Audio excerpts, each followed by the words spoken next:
So, whatever happened to probably the most iconic horror movie prop in the last 50 years, the Michael Myers mask from the original 1978 Halloween? Let's find out. Movies, Music and monsters.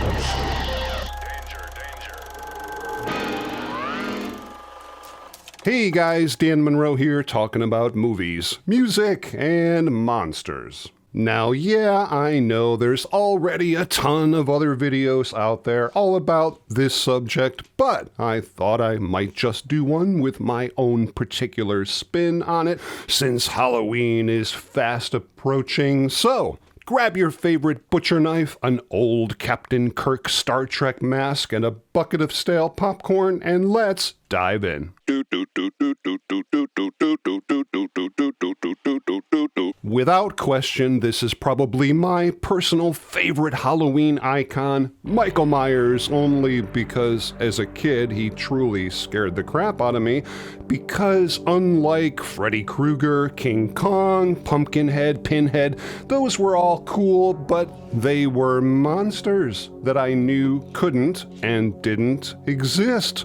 However, some lunatic escaping from a psychiatric hospital with a funny mask and a butcher knife hacking up neighborhood teenagers, yeah, that could happen, which is slightly disturbing that I admit that this is my favorite horror character, but hey, it is what it is.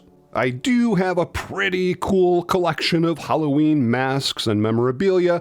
Michael himself even stands guard right outside my office, but some of my favorite memories were being the official Michael Myers character for over 10 years at one of the largest haunted attractions here in New York State, House of Horrors and Haunted Catacombs, where I had the privilege of stalking the innocent patrons, terrorizing the unsuspecting customers waiting in line, but mostly just taking a lot of photos with the fans. My beautiful wife even got to play Elvira because she has those great big, beautiful eyes that were just perfect for the part. John Carpenter's Halloween was released in 1978 on a shoestring budget and took the movie-going audience by storm, not because of the amazing publicity put out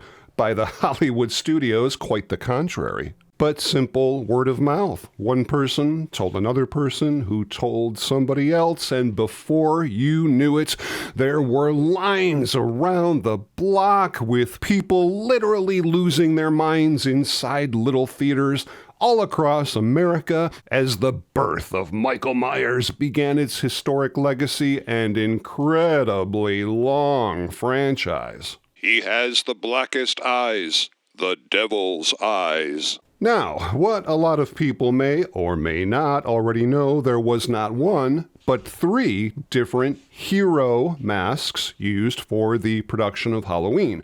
It's no secret that these were actually William Shatner Star Trek masks, slightly altered with wider eyes and spray-painted fish belly white, but there were definitely 3 of them. Currently, we only know where one of them is. God knows where the other 2 are, or if they even exist, but at least we have these really super cool photos, one of which has all 3 of the masks in one shot, and if you're a fan of the franchise, this should definitely put a smile on your face and a butcher knife in your back pocket.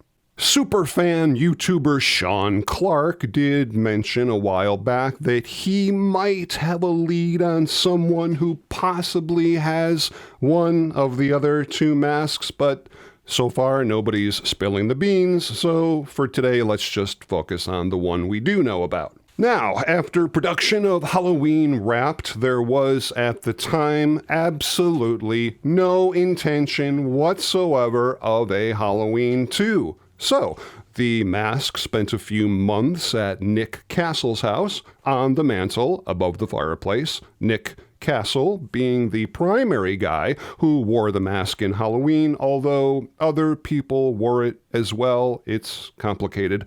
But it did eventually end up with producer and writer Deborah Hill in a shoebox underneath her bed. And that's where it stayed until Halloween 2. Everybody started scrambling around to find out what the hell happened to the mask. Deborah came to the rescue with the original mask, which was still in pretty good shape, but the black paint in the hair had pretty much worn out over time back to its regular brown color, and the mask did have some slight brownish discoloration, most likely due to the fact that it was above the fireplace at Nick Castle's house. Or maybe Deborah Hill just smoked too many cigarettes. Who knows? It's a mystery.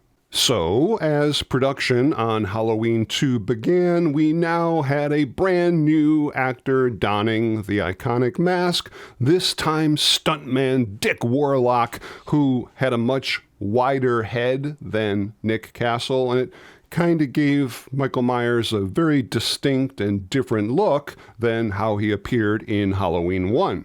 And when filming for Halloween 2 was over, Dick Warlock asked if he could take home his entire costume, and he was told, yeah, go ahead. We're certainly not going to be making another one of these movies.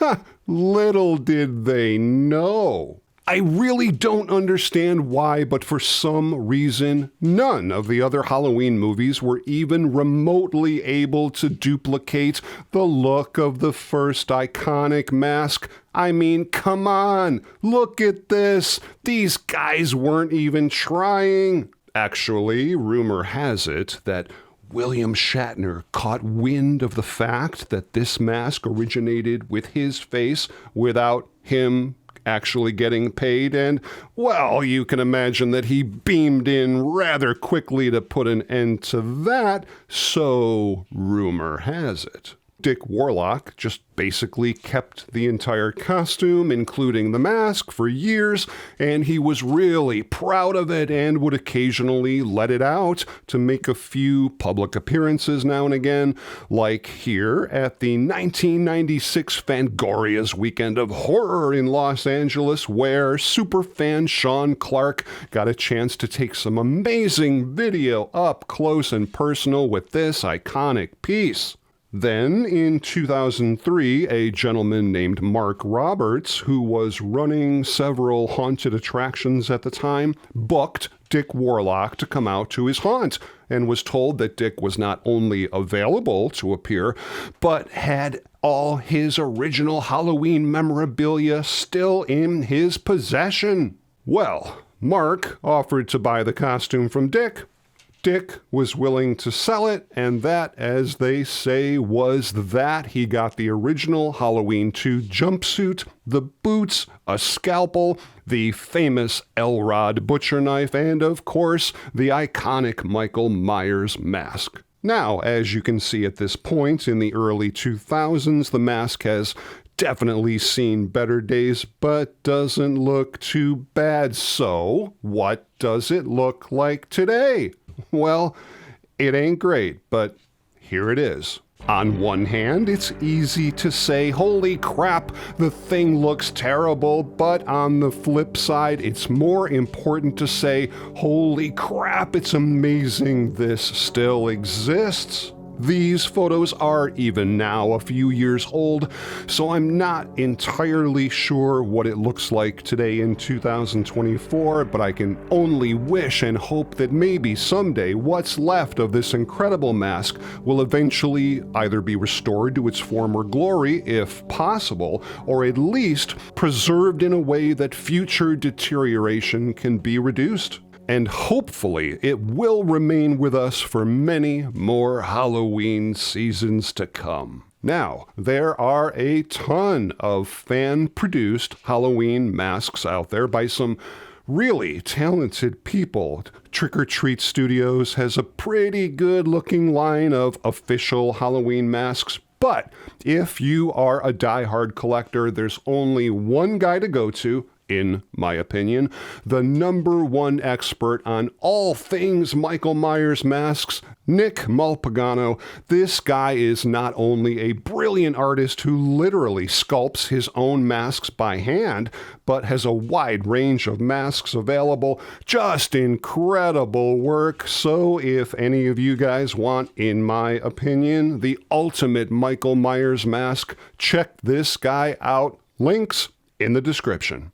I really hope you guys enjoyed that brief, deep dive into whatever happened to the original Michael Myers mask, and if you did, and you like this kind of stuff, please consider subscribing to the channel. I've got a whole bunch of new videos coming up really soon that I know you guys are just gonna dig. And please feel free to stop back anytime as we together continue the conversation on movies, music, and monsters.